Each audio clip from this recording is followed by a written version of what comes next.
अरमान है दिल का, देखूं बाबा तुमको, अरमान है दिल का।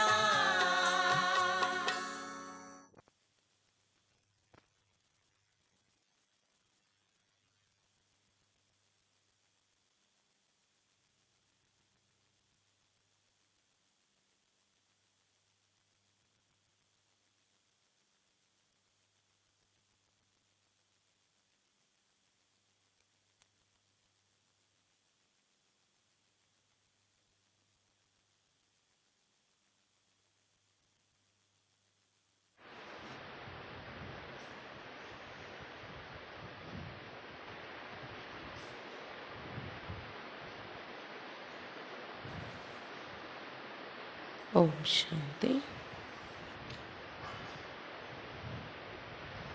ఈరోజు మురళి 4/10/2021. मीठे बच्चे, बाप को याद करने की भिन्न भिन्न युक्तियाँ रचो, पुरुषार्थ का चार्ट रखो, थको नहीं, तूफानों में अडल रहो. మధురమైన పిల్లలారా, బాబాను జ్ఞాపకం చేసుకునేటటువంటి రకరకాల యుక్తులు రచించండి. పురుషార్థం చేసి చార్ట్ పెట్టుకోండి. అలసిపోకండి. తుఫాన్లలో స్థిరముగా ఉండండి. బాబాను జ్ఞాపకం చేసుకునే రకరకాల యుక్తులు రచించండి. పురుషార్థం చేసి చార్ట్ పెట్టుకోండి. అలసిపోకండి. తుఫాన్లలో స్థిరముగా ఉండండి. प्रश्न, बच्चों को अपना कौन सा अनुभव आपस में एक दो को सुनाना चाहिए. పిల్లలు తమ యొక్క ఎలాంటి అనుభవము పరస్పరం ఒకరికొకరు వినిపించాలి. उत्तर, हम बाप को कितना समय और कैसे याद करते हैं. भोजन के समय बाप की याद रहती है या अनेक प्रकार के विचार आ जाते हैं. बाबा कहते बच्चे ट्राई करके देखो, भोजन पर बाप के सिवाय दूसरा कुछ याद तो नहीं आता है. फिर आपस में एक दो को अनुभव सुनाओ. మేము ఎంత సమయం బాబాను జ్ఞాపకం చేస్తున్నాము మరియు ఎలా జ్ఞాపకం చేస్తున్నాము. భోజనం చేసే సమయంలో బాబా స్మృతి ఉంటుందా లేదా అనేక రకాల ఆలోచనలు నడుస్తూ ఉంటాయా. బాబా చెప్తున్నారు, పిల్లలారా ట్రై చేసి చూడండి. మీ మీద మీరు ట్రయల్ వేసి చూడండి. భోజనం చేసేటప్పుడు బాబా తప్ప ఇంకెవరి స్మృతి ఇంకేది జ్ఞాపకం రావడం లేదు కదా అని ట్రై చేసి చూడండి. తర్వాత పరస్పరంలో ఒకరికొకరు అనుభవం వినిపించండి.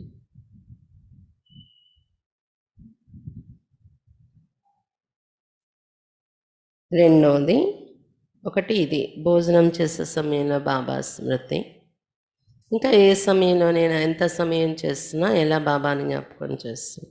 రెండు, कोई भी दर्दनाक सीन देखते हमारी स्थिति कैसे रही, इसका भी अनुभव सुनाना चाहिए. ఏదైనా బాధ కలిగించే దుఃఖాన్ని కలిగించే సీన్ చూస్తూ, దుఃఖదాయి బాధాకరమైన సీన్ చూస్తూ మన స్థితి ఎలా ఉంటుంది, ఎలా ఉంది ఆ సీన్ చూస్తున్న సమయంలో దీని యొక్క అనుభవాలు కూడా వినిపించుకోవాలి పరస్పరంలో. మీరు స్వయంలో అనుభవం చేయండి, పరస్పరంలో ఈ అనుభవాలు వినిపించండి అని చెప్తున్నారు బాబా. గీత్ లాఖ్ జమానే వాలే, లక్షలు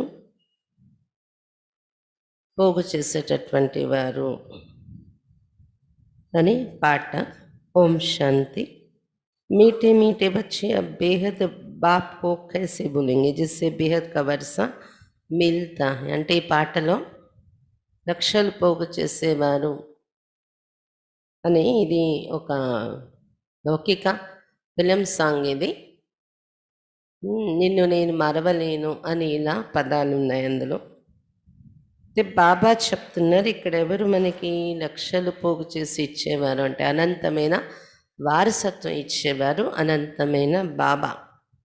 మధురాతి మధురమైన పిల్లలు ఇప్పుడు అనంతమైన బాబాను ఎలా మరవగలరు? ఎవరి నుండి అయితే అనంతమైన వారసత్వం లభిస్తుందో ఆ తండ్రిని ఎలా మరవగలరు? जिसको आधा कल्प से याद करते थे, ये तो समझाया है कि मनुष्य को कभी भगवान नहीं कहा जाता. ఎవరినైతే అర్ధకల్పం నుండి పిలిచేమో అతన్ని ఎలా మర్చిపోతాం? ఇదైతే బాబా వినిపించారు కదా, మనుషుల్ని ఎప్పుడు భగవంతుడు అని అన్నారు. तो आप जबकि बेहद का बाप मिला है उसकी याद में ही करामत है. అనంతమైన బాబా లభించారు కదా, బాబా స్మృతిలోనే అద్భుతము అనేది ఉంది. जितना पतित पावन बाप को याद करेंगे उतना पावन बनते जाएंगे. तुम अपने को अब पावन कह नहीं सकते हो जब तक अंत हो. ఎంత పతిత పావనుడైన బాబాను జ్ఞాపకం చేస్తూ ఉంటామో అంత పావనంగా తయారవుతూ ఉంటాము. బాబా చెప్తున్నారు ఇప్పుడు మిమ్మల్ని మీరు పావనము అని చెప్పుకోలేరు. ఎప్పటి వరకు అంతిమం జరగదు, అంతిమ సమయం రాదో, అంతిమం కాదో అంతవరకు కూడా పావనులు అని చెప్పుకోలేరు మిమ్మల్ని మీరు. जब संपूर्ण पावन बन जाएंगे तो ये शरीर छोड़ जाए संपूर्ण पवित्र शरीर लेंगे. ఎప్పుడైతే మీరు సంపూర్ణ పావనంగా తయారైపోతారో ఈ శరీరం వదిలేసి సంపూర్ణ పవిత్ర శరీరాన్ని తీసుకుంటారు. ఈ శరీరాల్లో ఉండరు. అంటే ఈ శరీరం అంతమైంది ఇంకా పరంధామానికి వెళ్ళిపోతున్నామంటే అప్పుడు మీరు సంపూర్ణ పావనమయ్యారు అంటారు.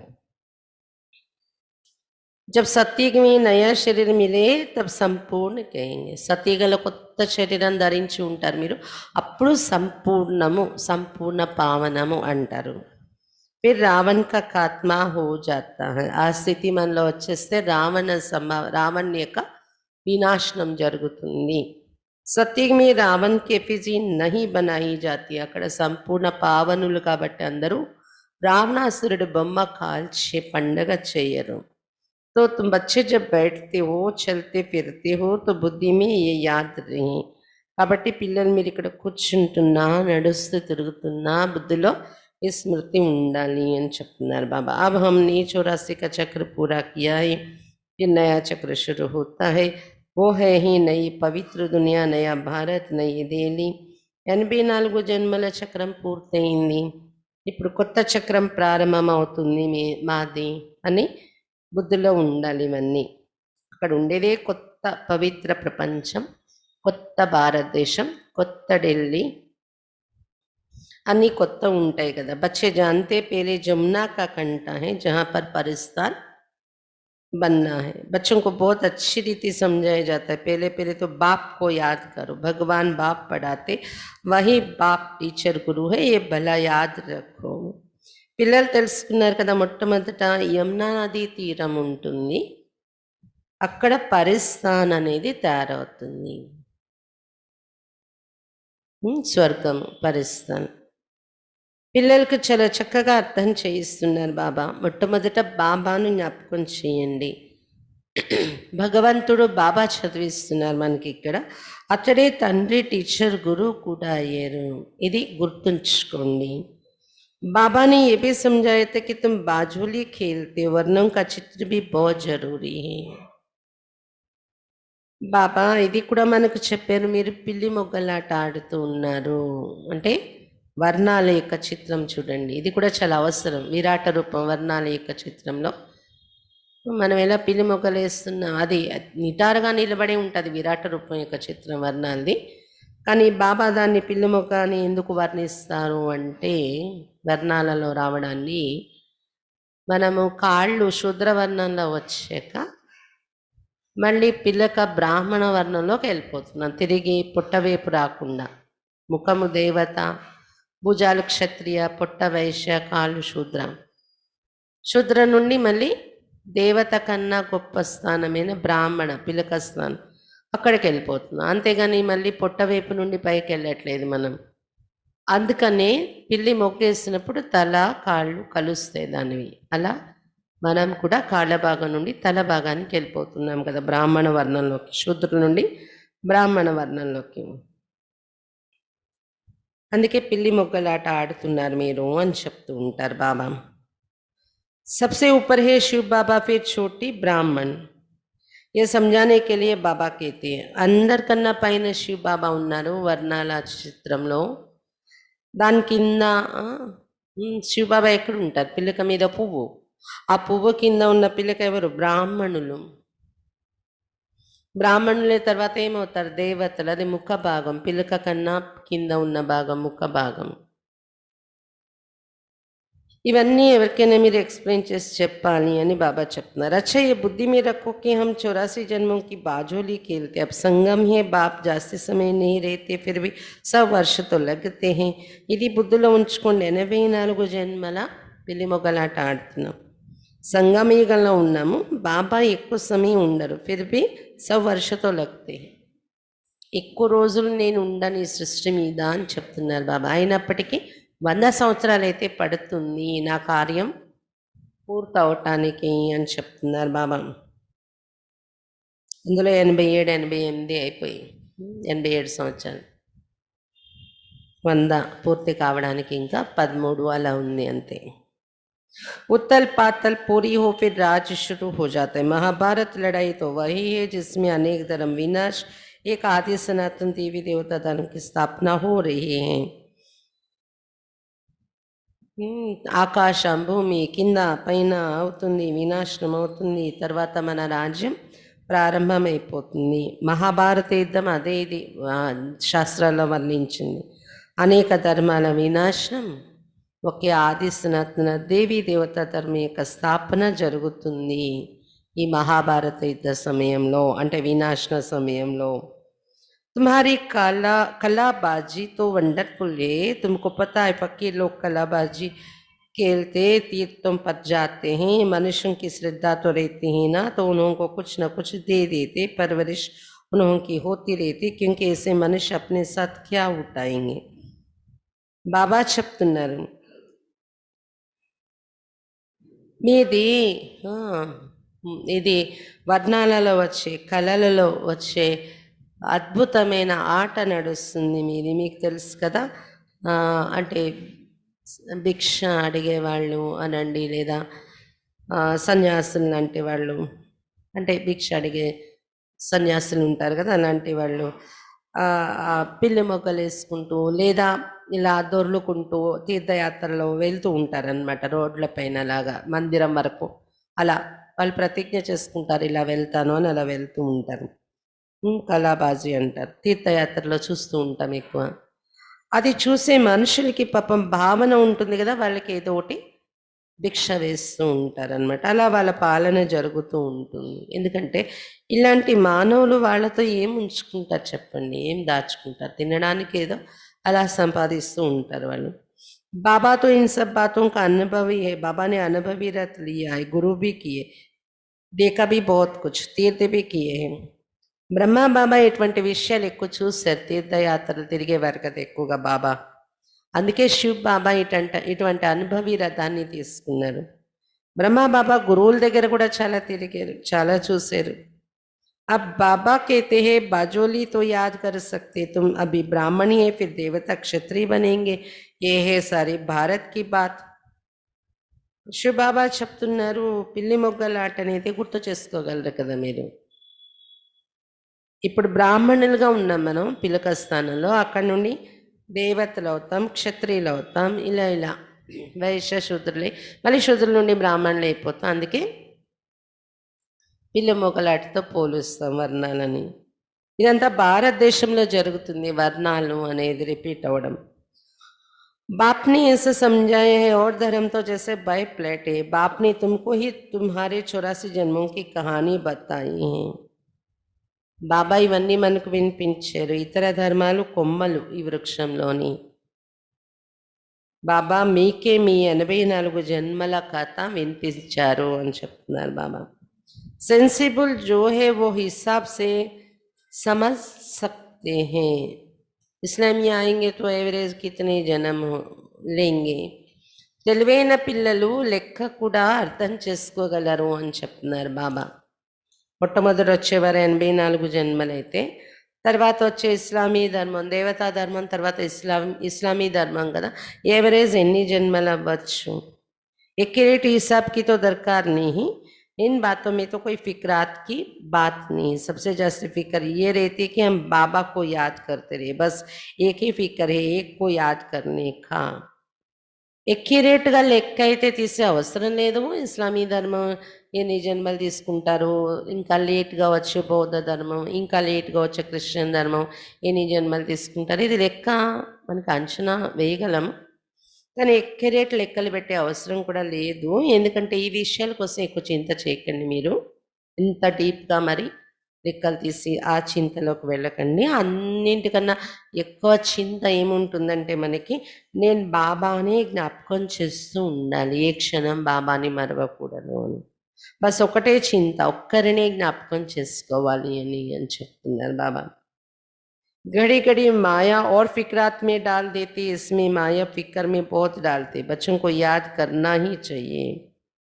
अब हमको घर जाना है. स्वीट होम किसको याद नहीं आए, किसको याद नहीं आएगा. मांगते भी है शांति देवा. भगवान को कहते हमको शांతి దో. గడి గడికి మాయ వేరే ఆలోచనలోకి తీసుకెళ్ళిపోతుంది, బాబాను మర్చిపోతున్నారు. బాబా చెప్తున్నారు పిల్లలు అసలు జ్ఞాపకం చేసే తీరాలి బాబాను. ఇప్పుడు మనం ఇంటికి వెళ్ళిపోతున్నాం కదా. స్వీట్ హోమ్ ఎవరికి జ్ఞాపకం రాదు చెప్పండి. ఇంటిని ఈజీగా జ్ఞాపకం చేసుకోవాలి కదా. అక్కడ ఎంతో విశ్రాంతి ఉంది, హాయి అనుభవం అవుతుంది ఇంటిని జ్ఞాపకం చేసుకుంటే. అటువంటి ఇంటిని ఎవరు జ్ఞాపకం చేసుకోకుండా ఉంటారు. అసలు ఇంటి కోసం తెలియని మనుషులు కూడా శాంతి దేవా శాంతి ఇవ్వండి అని అడుగుతూ ఉంటారు చూడండి అని చెప్తున్నారు బాబా. अब तुम बच्चे ये तो जानते हैं ये पुरानी दुनिया खत्म हो जानी, ये भी तुम्हारी बुद्धि में है और मनुष्य तो घोर अंधियारे में है. ఇప్పుడు పిల్లలు తెలుసుకున్నారు కదా, పాత ప్రపంచం సమాప్తి అయిపోతుంది, ఇది మీ బుద్ధిలో ఉంది. ఇతర మనుషులైతే ఇంకా ఘోర అంధకారంలో ఉన్నారు. శాంతి సత్యమే होती, एक धर्म एक भाषा, रस्म रिवाज भी एक ही है. वहाँ है ही शांति का राजा, द्वैत की बात ही नहीं. वहाँ तो एक ही राजा ही होती और सतो प्रधान ही. సత్యగంలోనే శాంతి అనేది ఉంటుంది. ఒకే ధర్మం, ఒకే భాష, ఒకే ఆచార సంప్రదాయాలతో ఉన్న ప్రపంచం. అక్కడ ఉండేది శాంతి యొక్క రాజ్యము అని చెప్తున్నారు బాబా. అక్కడ ఒకే రాజ్యం ఉంటుంది, అది కూడా సతో ప్రధానమైనటువంటి రాజ్యం. రావణ రాజ్ హే నీ జో లడాయి హో తో తుమ్ బచ్చం కో ఖుషీ కా పారా చढ़ना चाहिए. రావణ రాజ్యం అనేది ఉండదు అక్కడ యుద్ధాలు జరగడానికి. కాబట్టి పిల్లలకి ఖుషి యొక్క నశ ఎక్కిపోయి ఉండాలి అని చెప్తున్నారు బాబా. शास्त्र में जो गायन ही अतिंद्रिय से गोप गोपियों से पूछो. गोप गोपियाँ तो तुम हो ना, तुम सम्मुख में बैठे, तुम्हारे पास भी नंबरवार है जिनको याद रहता है कि बाबा हमारा बाबा भी है, टीचर भी है, गुरु भी है. ये तो वंडर है ना. శాస్త్రాల గాయనం చేశారు అతీంద్రియ సుఖం గొప్ప గోపికలను అడగండి అని. గొప్ప గోపికలు మీరే కదా, బాబా సమ్ముఖంగా కూర్చొని ఉన్నారు, ఇప్పుడు మురళి వింటున్నారు. ఆ గొప్ప గోపికలు మీరే, మీలో కూడా నంబర్ వారీగా ఉన్నారు అని చెప్తున్నారు బాబా.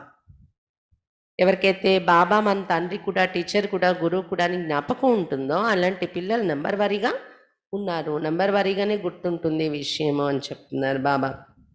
ఇది ఆశ్చర్యం కదా. लाइफ तक साथ देते, गोद में लिया और पढ़ाई शुरू कर देते तो ये याद रहने से भी खुशी बहुत रहेगी, परंतु माया फिर ये भी भुला देती हैं. ఆశ్చర్యము అద్భుతం కదా. మన ఈ జీవితం అంతా బాబా మన తోడు ఉంటున్నారు, తన ఒడిలో తీసుకుంటున్నారు. తండ్రి ఒడిలో తీసుకోవడం అంటే జన్మ ఇస్తున్నారు, దత్తత చేసుకుంటున్నారు మనల్ని. వెంటనే వడిలో తీసుకుని పిల్లలుగా చేసుకున్న వెంటనే చదువు కూడా ప్రారంభించేస్తున్నారు టీచర్ అయి మనకు.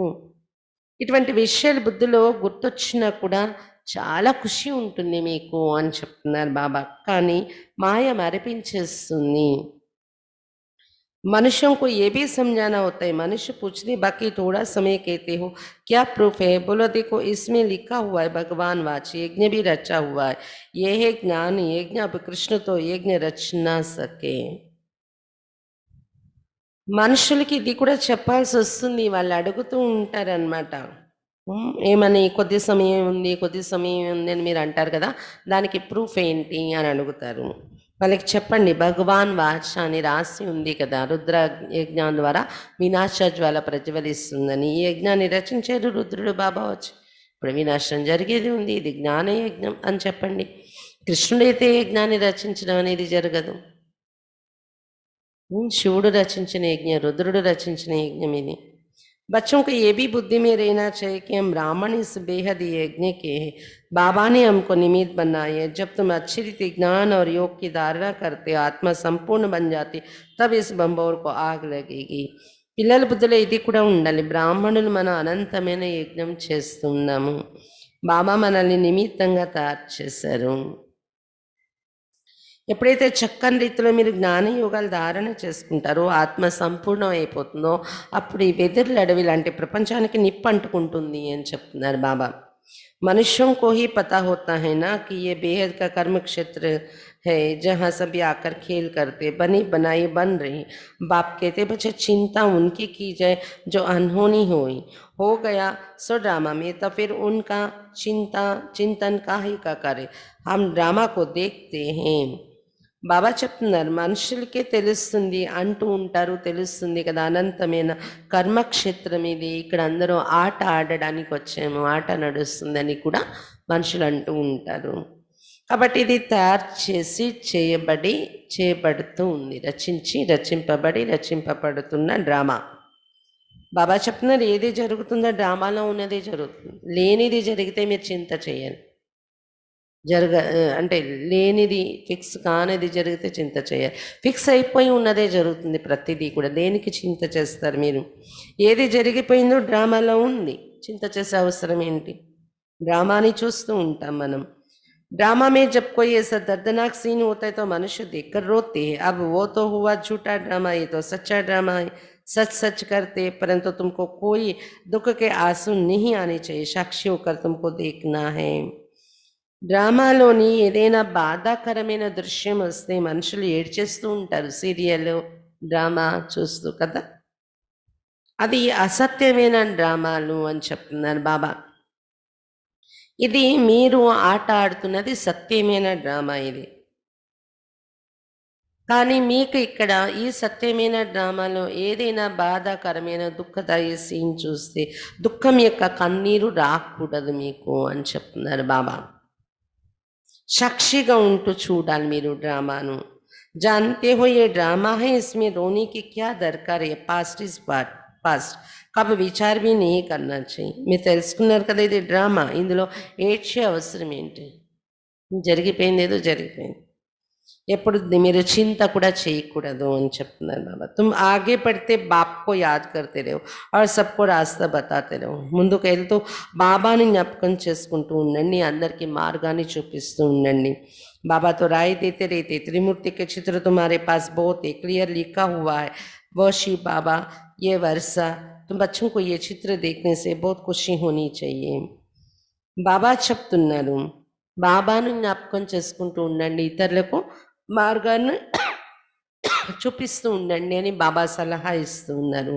త్రిమూర్తి చిత్రం మీ దగ్గర ఉంది, అందులో క్లియర్గా రాసి ఉంది. పైన ఉన్నది శివబాబా కింద ఉన్న విష్ణుమూర్తి. ఇది వారసత్వం, విష్ణు పదవి అనే వారసత్వం దొరుకుతుంది శివబాబా నుండి అని క్లియర్గా ఈ చిత్రంలో ఉంది. ఈ చిత్రం చూస్తూ ఇదే పాయింట్ మీ బుద్ధిలో వస్తూ చాలా ఖుషి కలగాలి, మీకు నష ఎక్కిపోవాలి అని చెప్తున్నారు బాబా. बाबा से हमको विष्णुपुरी का वर्षा मिलता है. पुरानी दुनिया तो खत्म होनी है, बस ये चित्र सामने रख दो, इसमें खर्चा तो कुछ भी नहीं है. బాబా నుండి విష్ణుపురి యొక్క వారసత్వం లభిస్తుంది అనేది త్రిమూర్తి చిత్రంలో కనిపిస్తుంది. పాత ప్రపంచం అయితే ఇప్పుడు వినాశనం అయిపోతుంది. బస్ ఈ చిత్రాలు మీరు ఇంట్లో ఎదురుగా పెట్టుకోండి. పెట్టుకుంటే మనకి జ్ఞాన పాయింట్స్ గుర్తొస్తుంటాయి చిత్రాలు చూసినప్పుడంతా. చిత్రాలు పెట్టుకోవటానికి ఖర్చేమీ లేదు కదా అంటున్నారు బాబా. झाड़ भी बहुत अच्छा है, रोज सवेरे उठकर विचार सागर मंथन करो, अपना टीचर आप ही बनकर पढ़ो, బుద్ధి తో సబ్కో హై. కల్పవృక్ష చిత్రం కూడా చాలా బాగుంది. రోజు అమృత వేళ లేచి కూర్చొని ఇటువంటి చిత్రాల పైన విచార సాగర మంతన చేయండి. మీకు మీరే టీచర్ అయి చదువుకోండి. బుద్ధి అయితే అందరికీ లభించింది కదా అంటున్నారు బాబా. చిత్ర అప్ని ఘర్ మీద రఖ్ దో, హరేక్ చిత్ర మీ ఫస్ట్ క్లాస్ జ్ఞాన్ హై. చిత్రాలు ఇంట్లో పెట్టేసుకోండి. ప్రతి ఒక్క చిత్రంలో ఫస్ట్ క్లాస్ అయిన జ్ఞానం ఉంది అని చెప్తున్నారు బాబా. कहते विनाश होगा तो तुम्हारे बाप के साथ प्रीति है ना, कहते भी सदगुरु मिला दलाल के रूप में, तो तुम्हें कितनी अच्छी अच्छी बातें समझने समझाने के लिए मिली हैं. బాబా చెప్తున్నారు వినాశనము అవుతుంది అని కూడా చెప్పారు కదా. ప్రతి ఒక్క చిత్రంలో ఫస్ట్ క్లాస్ అనే జ్ఞానం ఉంది.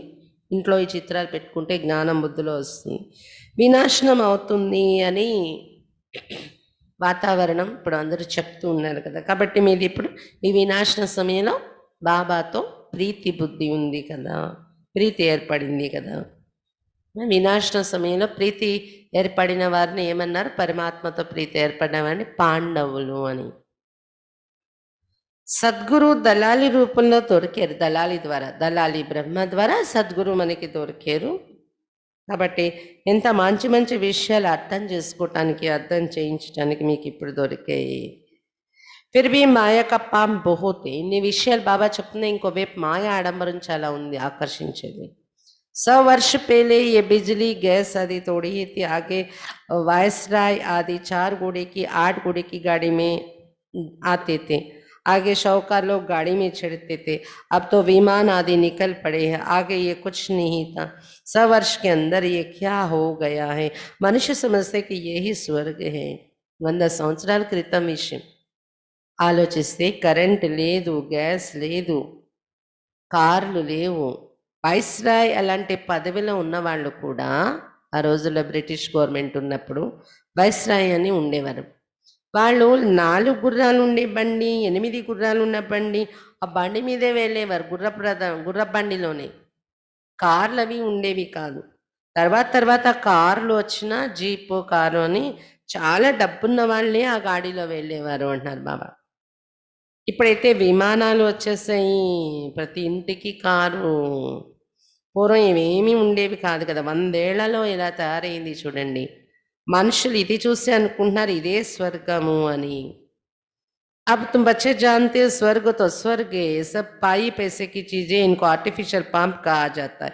కానీ ఇప్పుడు మీరైతే తెలుసుకున్నారు ఎన్ని సంపదలు ప్రాప్తులు ఇక్కడ ఉన్న. కార్లు, విమానాలు, భవనాలు, పెద్ద పెద్ద అంతస్తులు కడుతున్నారు.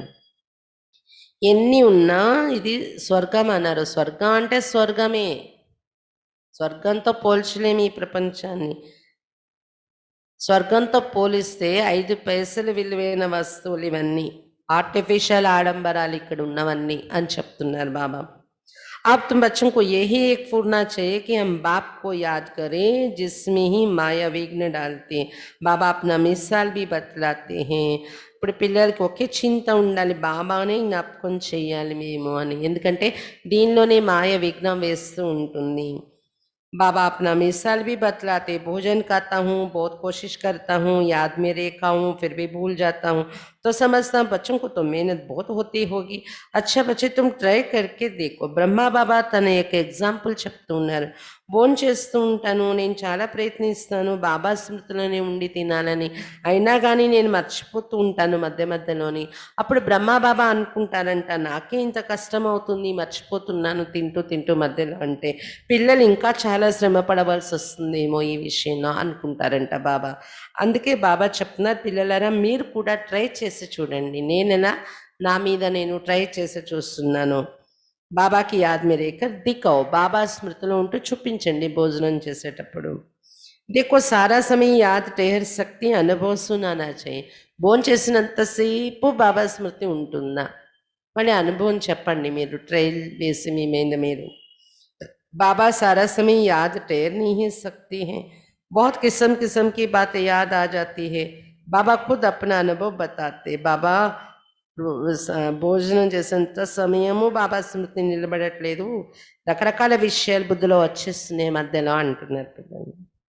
बाबा స్వయంగా తన అనుభవం వినిపిస్తున్నారు కూడా. ब्रह्मा बाबा కూడా అలా జరుగుతుందంట. बाबा ने जिसमें प्रवेश किया ये भी पुरुषार्थी है, इन पर तो बड़े झंझट है, बड़ा कहलाना बड़ा दुख पाना, कितने समाचार आते, विकारों के कारण कितना मारते, घर से निकाल देते, बच्चियां कहती मैं ईश्वर के शरण में आई हूँ, कितने विघ्न पड़ते, कोई के पास शांति नहीं है, तुम बच्चों को खातरी हैं, अभी पुरुषार्थ कर श्रीमत पर चल शांति में रहते हो. బాబా చెప్తున్నారు, బాబా ఏ రథంలో ప్రవేశించి వచ్చారో బ్రహ్మ బాబా అతడు కూడా పురుషార్థి కదా, అతని పైన ఎన్ని జంజాటాలు కూడా ఉన్నాయి. పెద్దవాళ్ళగా ఉండడం అంటే పెద్ద దుఃఖాన్ని పొందడం అన్నట్టు ఎన్ని సమాచారాలు బాబా దగ్గర వస్తూ ఉంటే, బాబా పెద్ద కాబట్టి బ్రహ్మ బాబాను బాబా నియమించారు కాబట్టి ఎన్నో విషయాలు బాబా ఎదురుగా ఉండేవి. వాటన్నింటిలో ఉంటూ కూడా బాబా తన పురుషార్థం చేసుకునేవారు. వికారాల కారణంగా ఇళ్లల్లో ఎంత కొట్టి ఇంటి నుండి బయటకు పంపించేసేవారు మాతలు కన్యల్ని. వాళ్ళకి శరణ ఇవ్వడం, వాళ్ళ కోసం చింత బ్రహ్మ బాబాకు. అలా ఎన్నో విషయాలు బాబా ఎదురుగా వస్తూ ఉండేవి, ఎన్నో విఘ్నాలు, ఎన్నో విషయాలు. ఎవరికైతే ఇంట్లో విఘ్నం వేసి వికారాల్లో వెళ్ళకపోతే బయటకు పంపించేస్తారు, వాళ్ళు ఈశ్వరుని శరణలో వచ్చేయటము, వాళ్ళని కోసం బాబా ఏర్పాట్లు చేయడము. ఎన్ని విఘ్నాలు పడుతూ ఉన్నాయి ఈ యజ్ఞంలో అంటున్నారు బాబా. ఎవరి దగ్గర శాంతి అనేది లేదు ఈరోజు ప్రపంచంలో. ఇంకా బాబా పిల్లలకే గౌరవించి శాంతి యొక్క మార్గం చూపించారు. ఇప్పుడు మీరు పురుషార్థం చేస్తూ శ్రీమతం మీద నడుస్తూ శాంతిగా ఉంటున్నారు. इस बाबा ने यहाँ भी कई ऐसे घर देखे जहाँ आपस में मेल मिलाप में बहुत रहते हैं, सभी बड़ों की आज्ञा में चलते, कहते हमारे पास तो जैसे स्वर्ग लगा पड़ा है. బ్రహ్మా బాబా ఇక్కడ కూడా కొన్ని కుటుంబాలు చూశారంట, పరస్పరం చాలా కలిసిమెలిసి ఉంటారంట. అందరూ కలిసి పెద్దవాళ్ళ ఆజ్ఞ మీద నడుస్తూ ఉంటారు. ఎలా అంటే స్వర్గమే ఆ ఇంట్లో. అలాంటి కుటుంబాన్ని కూడా చూశాను అని చెప్తున్నారు బాబా. अभी बाबा तुमको ऐसे स्वर्ग में ले जाते जहाँ सब प्रकार के सुख है, देवताओं का 36 प्रकार का भोजन गाया हुआ है. अब तुम स्वर्ग का वर्षा बाप से लेते हो. బాబా ఎలాంటి స్వర్గంలో మిమ్మల్ని తీసుకువెళ్తున్నారంటే అన్ని రకాల సుఖాలు ఉంటాయి అక్కడ. 36 రకాల భోజనము, 36 రకాల వంటకాలు గాయనం జరిగింది కదా దేవతల లోకంలో. కాబట్టి స్వర్గ వారసత్వం బాబా నుండి మీరు తీసుకుంటున్నారు. वहाँ तो कितने स्वादिष्ट वैभव खाते रहेंगे और पवित्र होंगे. अब तुम उस दुनिया के मालिक बनते. అక్కడ ఎంత స్వాదిష్టమైన రుచికరమైన వైభవంగా ఉండే భోజనం తింటారు మరియు పవిత్రంగా ఉంటారు అక్కడ. ఇప్పుడు మీరు అలాంటి ప్రపంచానికి మాలికులు అవుతున్నారు అని చెప్తున్నారు బాబా. राजा रानी प्रजा में फर्क होगा ना. आगे राजा ये लोग बहुत भभके में रहते थे, ये तो ठहरे पतित और रावण के राज्य में. तो विचार कर सत्य में क्या होगा. రాజా రాణి ప్రజలు తేడా ఉంటుంది కదా ఈ పదవులో. రాజా రాణి ఎక్కడ, ప్రజలు ఎక్కడ. పూర్వం రాజులు చాలా టీవీగా ఉండేవారు చూడండి, రాజ టీవీ అంటారు, వైభవము. ఇంకా పతిత రాజ్యంలో రావణ రాజ్యంలో ఉండే రాజులు వీళ్ళు. ఇక్కడ ఉండే రాజ టీవీ రాజభవనాలు ఏవో చూసాం, ఇవన్నీ పతిత రాజ్యంలోని. సత్యకంలో ఉన్న రాజులు ఇంకెంత వైభవంగా ఉంటారో ఆలోచించండి అని చెప్తున్నారు బాబా. सामने चित्र लक्ष्मी नारायण के रखे हैं. कृष्ण के लिए झूठी बातें लिख बदनामी कर दी है. झूठ माना झूठ, सच की रत्ती नहीं. अब तुम समझते हम स्वर्ग के मालिक थे, फिर 84 जन्म ले बिल्कुल शुद्र बुद्धि बन गई है, क्या हाल हो गया. अब फिर पुरुषार्थ कर क्या बनते हो. बाबा पूछते भी हैं ना तुम क्या बनेंगे, तो सब हाथ उठाते हैं सूर्यवंशी बनेंगे. हम तो माता पिता को पूरा फॉलो करेंगे, कम पुरुषार्थ थोड़े करेंगे. బాబా చెప్తున్నారు, లక్ష్మీనారాయణ చిత్రమే ఎదురుగా ఉంచారు చూడండి. లక్ష్మీనారాయణ చిత్రం చూస్తే మీకు గుర్తొస్తుంది కదా మా రాజ్యంలో ఎలాంటి వైభవం ఉంటుంది అని. కృష్ణుని కోసం అసత్యమైన కథలు రాసేసి కృష్ణుని నింద చేశారు అని చెప్తున్నారు బాబా. అసత్యం అంటే అసత్యం, సత్యం ఏమాత్రం లేదు. కృష్ణుడి కోసం నేను దొంగలించాడు, గోపికల వస్త్రాలు అపహరించాడు, అసత్యమైన విషయాలు రాసేశారు. ఇప్పుడు మీరు తెలుసుకున్నారు, స్వర్గానికి మాలికలుగా ఉండేవాళ్ళం మనమే 84 జన్మలు తీసుకుని శూద్ర బుద్ధి అయిపోయింది, ఇలా అయిపోయాం. మళ్ళీ పురుషార్థం చేసి ఇలా మారుతూ ఉన్నాం మనము. బాబా అడుగుతూ ఉంటారు కూడా, మీరు ఏమవుతారు అని అడిగితే అందరూ సూర్యవంశీగా అవుతామని చేతులు ఎత్తుతూ ఉంటారంట. మాతాపిత బాబాను పూర్తిగా ఫాలో చేస్తాము, సూర్యవంశీ అవుతాము, తక్కువ పురుషార్థం ఎందుకు చేస్తాం మేము అంటారు పిల్లలందరూ. सारी मेहनत याद और आप समान बनाने पर है, इसलिए बाप कहते जितना हो सके सर्विस करना सीखो. అయితే వినండి, సూర్యవంశీగానే కావాలి అంటే శ్రమ. ఏం శ్రమ పడాలి? శ్రమ అంతా ఎందులో ఉంది? బాబా స్మృతి మరి ఇతరులని తమ సమానంగా బాబా పిల్లలుగా తయారు చేయడం. ఈ రెండు చేయండి. బాబా చెప్తున్నారు, ఎంత వీలు ఉంటే అంత సర్వీస్ చేయడం నేర్చుకోండి. है बहुत सहज, ये शिव बाबा, ये विष्णुपुरी, लक्ष्मी नारायण का राज्य होगा, ये तो बहुत अनुभवी, सीढ़ी पर तुम समझा सकते हो. చాలా సహజమే ఈ జ్ఞానం మీరు ఎవరికైనా చెప్పి సర్వీస్ చేయడం. ఇది శివ్ బాబా, మరి ఇది విష్ణుపురి, ఇది లక్ష్మీనారాయణ రాజ్యం ఉంటుంది, ఇలా అనే విషయాలు చెప్పండి. బ్రహ్మా బాబా అయితే చాలా అనుభవి కదా అని చెప్తున్నారు బాబా.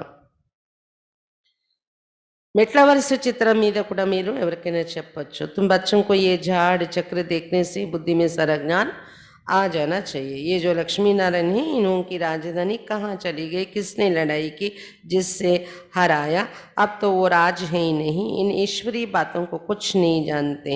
పిల్లలకు కల్పవృక్షము మెట్ల అంటే సృష్టి చక్రం చూడగానే బుద్ధిలో జ్ఞానం అంతా వచ్చేయాలి. లక్ష్మీనారాయణ రాజధాని ఉంది కదా సత్యయుగంలో, తర్వాత మళ్ళీ అది ఎక్కడికి వెళ్ళిపోయింది? త్రేతాయుగము ద్వాపరంలో వచ్చేటప్పటికి లక్ష్మీనారాయణ సీతారాముల రాజ్యం ఎక్కడికి వెళ్ళిపోయింది? ఎవరైనా యుద్ధం చేసి ఓడించరా? వాళ్ళ రాజ్యాన్ని తీసుకున్నారా? ఏమైంది? ఎందుకు ఇప్పుడు వాళ్ళ రాజ్యం లేనే లేదు? इन ईश्वरीय बातों को कुछ नहीं जानते. ఇలాంటి ఈశ్వరీయ జ్ఞానము యొక్క మాటలు ఎవరికి తెలీదు అని చెప్తున్నారు బాబా. तुम बच्चों को ये भी साक्षात्कार हुआ है, कैसे गुफाओं खानियों से जाकर सोने हीरे आदि ले आते. ये साइंस तुम्हारे सुख के लिए होगी, यहाँ ही दुख के लिए. वहाँ एरोप्लेन भी फुल प्रूफ होंगे. बच्चों ने शुरू शुरू में ये सब कुछ साक्षात्कार किया हुआ है, पिछाड़ी में भी तुम बहुत साक्षात्कार करेंगे. పిల్లలు సాక్షాత్కారంలో చూశారు, ఎలాగా గుహలలో అలాగే గనులలో బంగారము వజ్రాలు నిండి ఉంటాయి, అవి బయటకు తీస్తారు సత్యయుగంలో, అవి సాక్షాత్కారాలు చూపించారంట బాబా. ఇప్పుడు అక్కడ మీకు సైన్స్ సుఖం ఇచ్చేదిగా ఉంటుంది సత్యయుగంలో, ఇక్కడైతే దుఃఖం కూడా ఉంది సైన్స్ ద్వారా. ఏరోప్లేన్ పడిపోతే ఎంత దుఃఖం, కానీ సత్యయుగంలో ఏరోప్లేన్ కూడా ఫుల్ ప్రూఫ్ ఉంటుంది అంటున్నారు బాబా, రక్షణ ఉంటుంది. అక్కడ పడిపోతే అపాయం అనేది ఉండదు, పడిపోవడాలు అనేది ఉండదు అక్కడ. పిల్లలు ప్రారంభంలో ఇవన్నీ సాక్షాత్కారాలు చూస్తారు, ఇప్పుడు లాస్ట్లో కూడా మళ్ళీ ఇవన్నీ సాక్షాత్కారాలు జరుగుతాయి మీకు అని చెప్తున్నారు బాబా. ఏ भी तुमने साक्षात्कार किया है, चोर लूटने आते हैं, फिर तुम्हारी शक्ति का रूप देख भाग जाते हैं, वो सब बातें पिछाड़ी की है. चोर लूटने तो आएंगे, तुम बाप की याद में खड़े होंगे तो वो एकदम भाग जाएंगे. ఇది కూడా సాక్షాత్కారాలు చూసేవారంట మొదట్లో పిల్లలు. అంటే దొంగలు వస్తారు, దొంగలు వచ్చేటప్పుడు మనలో ఉన్న శక్తి రూపాన్ని చూసి పారిపోతారు అని. ఈ విషయాలన్నీ ఇప్పుడు లాస్ట్లో జరుగుతాయి అంటున్నారు బాబా. దొంగలు పడతారు, ఇప్పుడు పరిస్థితులు అలా ఉన్నాయి కదా, దోచుకొని దొంగలించుకొని సంపాదించాల్సి వస్తుంది అన్నమాట. ఉద్యోగాలు ఉండవు, ఉన్న ఉద్యోగాలు ఊడిపోతాయి, ఎక్కడ సంపాదనకి మార్గం ఉండదు, దొంగతనాలు పెరుగుతాయి. మీరు బాబా స్మృతిలో నిలిచి ఉంటే ఎవరు మీద ఏం చేయలేదు, పారిపోతారు అని చెప్తున్నారు బాబా. अब बाप कहते बच्चे खूब पुरुषार्थ करो, मुख्य बात है पवित्रता की. एक जन्म पवित्र बनना है, मौत तो सामने खड़ा है. ఇప్పుడు బాబా చెప్తున్నారు, పిల్లలారా బాగా పురుషార్థం చేసుకోండి, ముఖ్యమైనది పవిత్రత. ఒక్క జన్మ పవిత్రంగా తయారైపోండి, ఒక్క జన్మే కదా, ఇంకా ఒక్క జన్మలో కూడా ఎన్నాళ్ళు మృత్యు ఎదురుగానే నిలిచి ఉంది అని చెప్తున్నారు బాబా. कुदरती आपदाएं बहुत कड़ी आएंगे जिसमें सब खत्म हो जाए. शिव बाबा इन द्वारा समझाते, इनकी आत्मा भी సుంతి హే. ప్రకృతి ఆపదలు కూడా చాలా వస్తాయి, దీంతో వినాశనం అనేది జరుగుతుంది. శివ బాబా బ్రహ్మ ద్వారా మనకి విషయాలన్నీ చెప్తున్నారు, బ్రహ్మ ఆత్మ కూడా వింటూ ఉన్నారు కదా. ये बाबा सब बतलाते, शिव बाबा को भी अनुभव नहीं है, बच्चों को अनुभव होता है. బాబా చెప్తున్నారు, బాబా అన్ని చెప్తున్నారు, బ్రహ్మ బాబా నోటి ద్వారా. శివబాబాకు కూడా అనుభవం అనేది ఈ ప్రపంచంలో అనుభవం అయితే లేదు కదా, పిల్లలకైతే అనుభవం అవుతుంది. బ్రహ్మ బాబాకైతే ఈ ప్రపంచంలో అన్ని అనుభవం ఉన్నాయి. జ్ఞానము శివబాబా చెప్తారు, అనుభవం యొక్క విషయాలు బ్రహ్మ బాబా చెప్తారు. माए के तूफान कैसे आते, पहले नंबर में ये है तो इनको सब अनुभव होगा, तो इसमें डरना नहीं, अडोल रहना है. మాయా తుఫాన్లు ఎలా వస్తుంటే పురుషార్థనలు అనేది బ్రహ్మ బాబాకు అంతా అనుభవం ఉంది. ఎందుకంటే మనందరి ముందు లీడర్గా నిలబడి ఉన్నారు కదా బ్రహ్మ బాబా, అతనికి వచ్చాకే మనకు వస్తాయి మాయా తుఫాన్లు. కాబట్టి మాయా తుఫాన్లకు భయపడకండి, స్థిరంగా నిలబడండి అంటున్నారు బాబా. బాప్కి ఆదमी रहने से ही शक्ति मिलती है. कोई बच्चे चार्ट लिखते फिर चलते चलते बंद कर देते, बाबा समझ जाते थक गया है. బాబా స్మృతిలో ఉండడం వల్లే శక్తి లభిస్తుంది. కొంతమంది పిల్లలు చాట్ రాస్తారు, మళ్ళీ నడుస్తూ నడుస్తూ ఆపేస్తారు చాట్. బాబా అనుకుంటారంట అలసిపోయారేమో వీళ్ళు, అందుకే చాట్ ఆపేస్తారు అని. पारलौकिक बाप जिसे इतना बड़ा वर्षा मिलता है, ऐसे बाप को कभी पत्र भी नहीं लिखते, याद ही नहीं करते. ఎంత మర్చిపోతారో, చాట్ ఆపేస్తారు, మర్చిపోతారు అంటే పారలౌకిక బాబా ఎవరి నుండి ఇంత గొప్ప వారసత్వం దొరుకుతుంది. అలాంటి బాబాకి ఎప్పుడు ఉత్తరం కూడా రాయరు, బాబాని జ్ఞాపకం కూడా చేయరు. ఏసే బాప్కు తో కితనా యాద్ కర్నా चाहिए, కానీ ఇలాంటి బాబాను ఎంత జ్ఞాపకం చేయాలి. शिव बाबा हम आपको बहुत याद करते, बाबा आपकी याद बिगर हम भला कैसे रह सकते. शिव बाबा మిమ్మల్ని మేము చాలా గుర్తు చేసుకుంటున్నాము, మీ స్మృతి లేకుండా మేము ఎలా ఉండగలము అనేలా ఉండాలి. जिस बाप से विश्व की बादशाही मिलते, ऐसे बाप को कैसे भूलेंगे. ఏ తండ్రి నుండి విశ్వ రాజ్య అధికారమే దొరుకుతుందో అలాంటి తండ్రిని ఎలా మర్చిపోతారు. ఏ కార్డు లీక పొబితో యాదకి అయినా ఒక కార్డు మీరు రాసి వేసిన బాబాను గుర్తు చేసుకున్నట్టే కదా. అప్పట్లో ఉత్తరాలు రాసేవారు పిల్లలు ఎక్కువగా, బాబా కూడా పిల్లలకి ఉత్తరం రాసేవారు. लौकिक बाप भी बच्चों को चिट्ठी लिखते, नूरे रतन. स्त्री पति को कैसे चिट्ठी लिखते, यहाँ तो दोनों संबंधी, ये भी याद करने की युक्ति है. లౌకికంలో తండ్రి కూడా పిల్లలకు ఉత్తరం రాస్తారు, నా యొక్క కంటి రత్నాలారా, కంటి పాపలు ఉన్న పిల్లలారా అని ఇలా రాస్తూ ఉంటారు కదా. దానిలో ప్రీతి అనేది కలుగుతుంది ఆ సంబోధించి రాయటంలో కూడా. అలాగే లౌకికంలో స్త్రీ పతికి ఉత్తరాలు రాస్తూ ఉంటుంది కదా. ఇక్కడ రెండు సంబంధాలు బాబాతో ఉన్నాయి మనకి. బాబా మన పతి అనుకోవచ్చు, బాబా మన తండ్రి. ఈ ఉత్తరాలు రాయడం అనేది కూడా బాబాకు, ఇది కూడా బాబాను జ్ఞాపకం చేసుకునే యుక్తి అని చెప్తున్నారు. బాబాకు లెటర్ రాయడం అనేది कितना मीठा बाबा है, हमसे क्या मांगते, कुछ भी नहीं. ఎంత మధురమైన బాబా, మన నుండి ఏం ఆశిస్తున్నారు, అతను ఏమీ లేదు, ఏమి అడగడం లేదు. वो तो दाता है, देने वाला है ना, ये लेने वाला नहीं. कहते स्वीट चिल्ड्रन, मैं आया हूँ भारत को खुशबूदार बगीचा बनाकर जाता हूँ. అతడు దాత, ఇచ్చేవాడై ఉన్నారు కదా, తీసుకునేవారు కాదు. శివ బాబా మన నుండి ఏది ఎక్స్పెక్ట్ చేసి రాలేదు బాబా. బాబా చెప్తున్నారు, మధురమైన పిల్లలారా, నేను వచ్చాను భారతదేశాన్ని సుగంధభరితమైనటువంటి పూల తోటగా తయారు చేసే వెళ్తాను అని చెప్తున్నారు బాబా. अच्छा मीठे मीठे सिक्खी लदे बच्चों प्रति माता पिता बाप दादा का याद प्यार और गुड मॉर्निंग. रूहानी बाप की रूहानी बच्चों को नमस्ते. हम रूहानी बच्चों की रूहानी बाप दादा को याद प्यार, गुड मॉर्निंग और नमस्ते. बाबा नमस्ते. धारणा के लिए मुख्य सार. फर्स्ट पॉइंट, सूर्यवंशी बनने के लिए माता पिता को पूरा पूरा फॉलो करना है. సూర్యవంశీగా తయారవడం కోసం మాతా పితను పూర్తిగా ఫాలో చేయాలి. మమ్మ బాబాను పూర్తిగా ఫాలో చేయాలి. యాద్ మే रहने की और आप समान बनाने की मेहनत करनी है. బాబా స్మృతిలో ఉండేటటువంటి మరి ఇతరుల్ని తమ సమానంగా తయారు చేసేటటువంటి శ్రమ పడాలి. सेकंड पॉइंट, पुरुषार्थ कर श्रीमत पर चल शांत रहने, बड़ों की आज्ञा माननी है. పురుషార్థం చేస్తూ శ్రీమతంపై నడుస్తూ శాంతిగా ఉండాలి, పెద్దల ఆజ్ఞను అంగీకరించాలి. పురుషార్థం చేసి శ్రీమతం మీద నడుస్తూ శాంతిగా ఉండాలి, పెద్దవాళ్ళ ఆజ్ఞను ఒప్పుకోవాలి, అంగీకరించాలి, ఆజ్ఞానుసారం నడవాలి. వరదాన్, स्वयं को सेवादारी समझकर झुकने और सर्व को झुकाने वाले निमित्त और నమ్రచిత్త భవ స్వయాన్ని సేవాదారిగా అనుకుంటూ వంగేటటువంటి మరియు సర్వులను వంచేటటువంటి నిమిత్త మాత్రం మరియు నమ్రచిత్తులుగా కండి. స్వయాన్ని సేవాదారిగా అనుకుంటూ వంగేటటువంటి మరియు సర్వులను వంచేటటువంటి నిమిత్త మాత్రముగా మరియు నమ్రచిత్తులుగా కండి. निमित्त उसे कहा जाता जो अपने हर संकल्प व हर कर्म को बाप के आगे अर्पण कर देता है. నిమిత్తులని ఎవరినంటారు?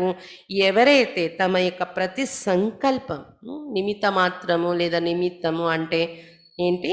ఎవరైతే తమ ప్రతి సంకల్పం మరియు ప్రతి కర్మను బాబా ఎదురుగా అర్పణ చేసేస్తారో వాళ్ళే నిమిత్తము నిమిత్త మాత్రము అంటారు. నిమిత్ బన్నా అర్థాత్ అర్పణ హోనా అంటే నిమిత్తం కావటము అంటే అర్పణ అవడము. और नम्रचित वो है जो झुकता है. जितना संस्कारों में संकल्पों में झुकेंगे उतना विश्व आपके आगे झुकेगी. మరి నమ్రచిత్తులు అంటే అర్థం ఏంటి? వంగి ఉండేవారు. ఎంత సంస్కారాలు సంకల్పాల్లో వంగి ఉంటామో అంత విశ్వం మీ ఎదురుగా వంగుతుంది.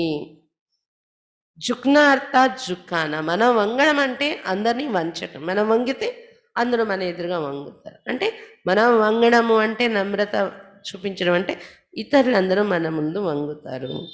ఏ సంకల్ప भी ना हो कि दूसरे भी हमारे आगे कुछ तो झुके. కాబట్టి ఎప్పుడు ఇది సంకల్పం కూడా రాకూడదు. నేను ఎప్పుడు వంగి ఉంటున్నాను, ఇతరులు కూడా నా ఎదురుగా ఎంత కొంత వంగాలి కదా అని ఆలోచన కూడా చేయకండి. जो सच्चे सेवादारी होते वह सदैव झुकते. ఎవరైతే సత్యమైన సేవాదారిగా ఉంటారో వారు సదా వంగి ఉంటారు. కभी अपना रोब नहीं दिखाते. ఎప్పుడు వాళ్ళ అహంకారాన్ని వాళ్ళు చూపించరు అని చెప్తున్నారు బాబా.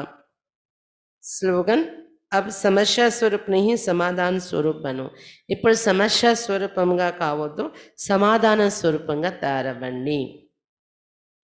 अब సమస్య స్వరూప్ नहीं సమాధాన స్వరూప్ బను. ఇప్పుడు సమస్య స్వరూపం కాదు, సమాధాన స్వరూపంగా తయారవ్వండి.